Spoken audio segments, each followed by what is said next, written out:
Magkaka-eclipse ng araw. Kailan magaganap yun? Kung wala yung isang kalendaryo, hindi ko masasabi kung kailan.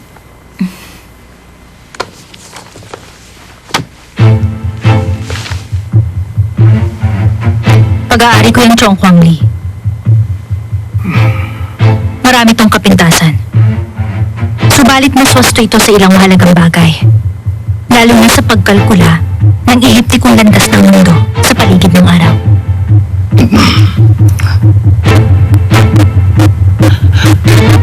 Sabihin mo, bakit ko gagawin yan?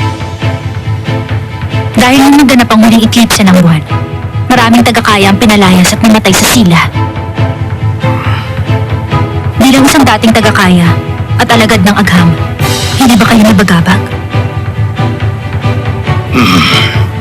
Alam mo, ang isang panday, gumagawa ng patalim. May gumagamit ito para sa pagluluto, pantanggal ng lamang nabubulok.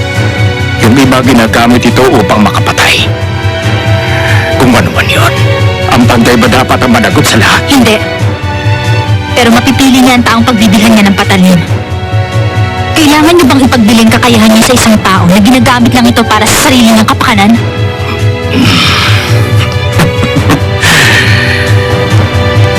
At ikaw, hindi ka ganun? Hindi. Inaalam mo kung kailan magaganap ang eclipse dahil nais mo lamang talunin si Lady Michelle. Magkakatulad at iisa ang pananaw ng mga politiko. Mapasunod sa kagustuhan nila mga tao. At kaming mga siyentipikong kinakasangkapan niyo. Ngayon, sabihin mo sa akin bakit kita kailangan tulungan.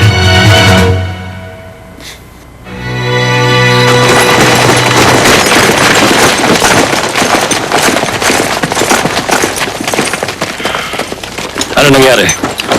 Wala na po sila. Anong wala na? Paano nangyari yun? Mukhang tumakas na po sila kagabi. General Solon! General Solon! Kailangan niyo po makita to! Bolchon! Naku! Parang sakpo! Tignan niyo po ito!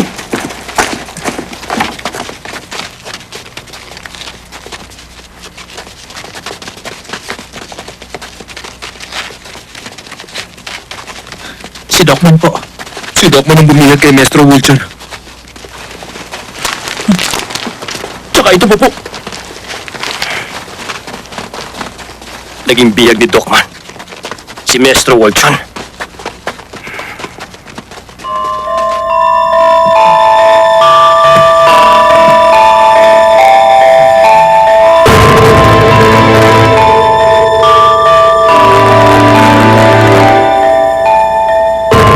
Baliwala sa akin ang aklat na to.